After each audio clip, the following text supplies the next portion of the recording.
Hello YouTubers, Lamar here. You're about to watch part 3 of my 4-part series on how to make your dreams come true. As always, I love the quote of President Abraham Lincoln, who said, "If you want to know your future, create it." And in part 3 of this series, I will be talking about how mistakes can be turned into successes. Yes. Now make sure you watch all 4 parts of this series. There's some great information that will help you. And if you like this video, just do me a favor and click the like and subscribe button. So let's get started with how to make your dreams come true.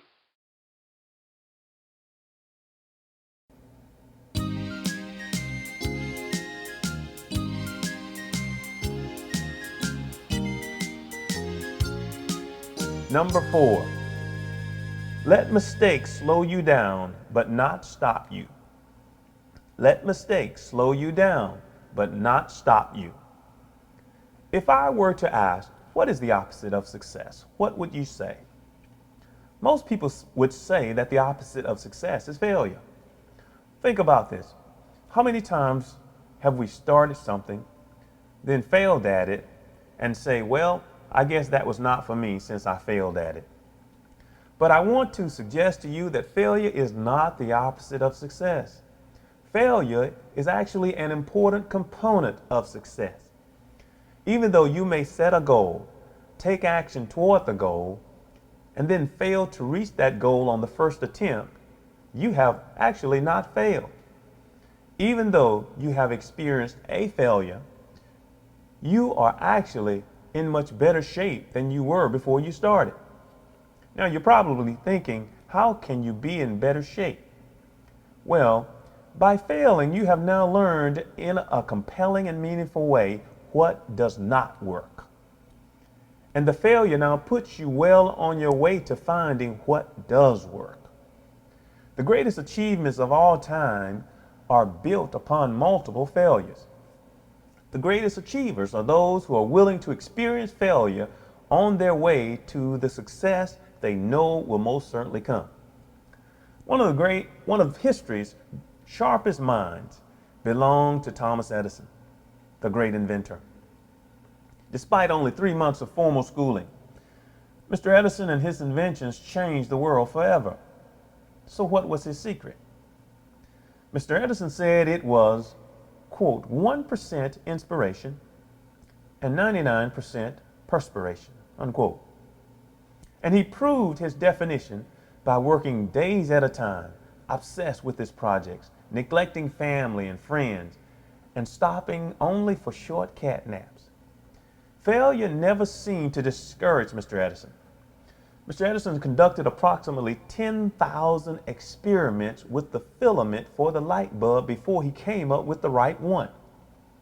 When one of his friends tried to console him during the process, he simply said, "I have not failed.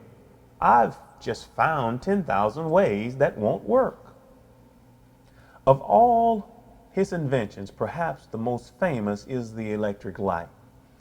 Mr. Edison devised the prototype and then spent 2 years looking for the right filament, sending his associates to the jungles of the Amazon and to the forests of Japan. He even tried strands of red hair from a friend's beard. Finally, he utilized carbonized thread, and it worked. The world gained the light bulb. Our light bulb today have 3 parts to them. There's the glass itself, the bulb surrounding the filament. Inside the bulb is a mixture of gases. Finally, in the very center of the bulb is the filament.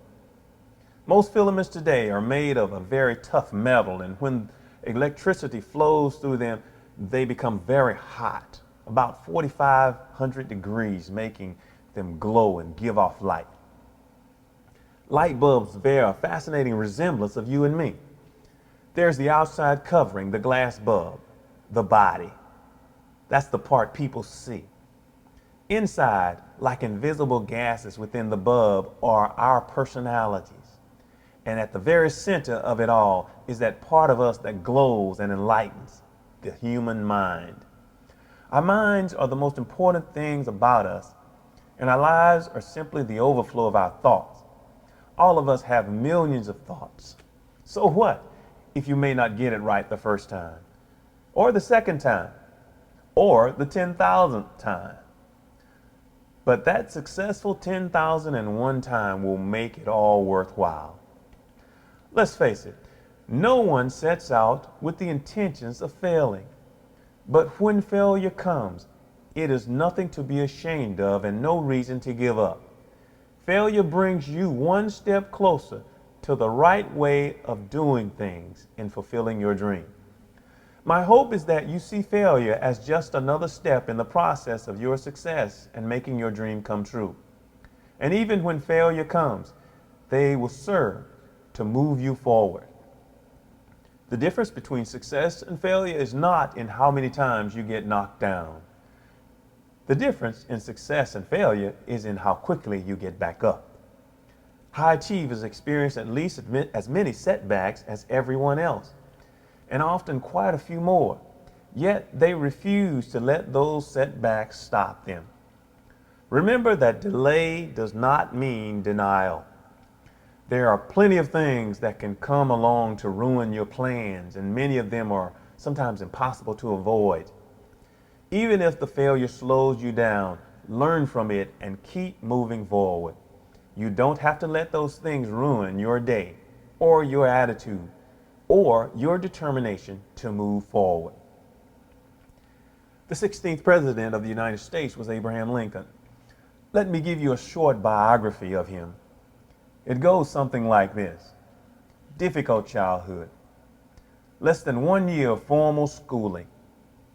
Failed in business in 1831. Defeated for legislature in 1832. Again, failed in business in 1833. Elected to the legislature in 1834. Fiance died in 1835. Defeated for speaker in 1838. Defeated for elector in 1840. Married to a troubled wife in 1842. Only one of his 4 sons lived past age 18. Defeated for Congress in 1843. Elected to Congress in 1846. Defeated for Congress in 1848. Defeated for Senate in 1855. Defeated for Vice President in 1856. Defeated for Senate in 1858. Elected President of the United States in 1860. Question: was he a failure or a success? It is clear that President Lincoln's failures are what pushed him to success. In fact, the more life pushes against you, the more clearly you'll see and understand how to push ahead. When you so choose, you can transform every setback into a new opportunity. When your situation in life changes unexpectedly, choose to quickly adjust and keep going. Somewhere in all that change, there's valuable energy that you can harness and put to good use. So when you get knocked down, get back up quickly. Begin to see a new way forward that you had never noticed before.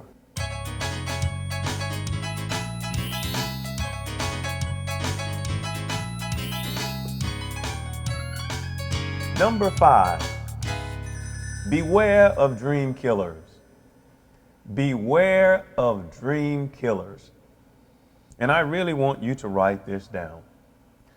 Do not tell your dreams to everybody. Let me repeat that. Do not tell your dreams to everybody. There are some people who will literally steal your dreams. There are also some people who will take your dream, make it better, and not give you any credit. And I call them dream killers. Let me give you an example. When I was writing my first book, I had completed about 3 chapters of writing my manuscript and was so excited about writing. I remember one day talking to a friend and mentioned that I was going to write a book. The first thing my friend said was, "Yeah, right. Why do you want to write a book? Most people don't like to read anyway." And after listening for about 10 minutes, I left my friend almost convinced that I did not need to write a book. I left my friend almost convinced that nobody likes to read. And I almost threw my manuscript in the trash. You see, my friend was an example of a dream killer. I really don't think my friend intended to kill my dream, but it just happened. Folks, beware of dream killers. There is a family of people out there that will literally kill your dream. I call them the Tate family. Maybe you're not familiar with the Tate family, so I'll introduce you to them. The Tate family is a very interesting family, and all of you should be aware of them and watch out for them.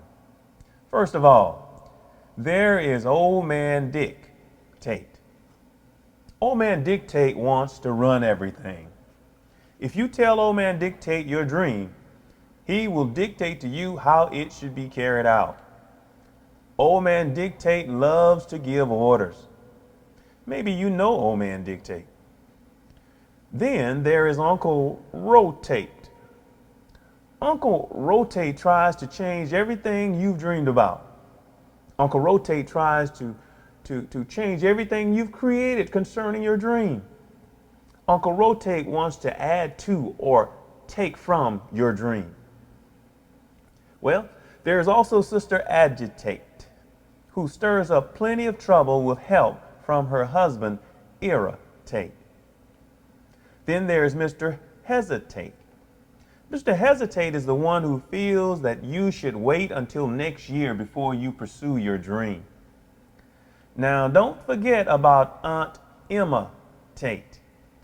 Aunt Emma Tate wants to do it like someone else has already done it.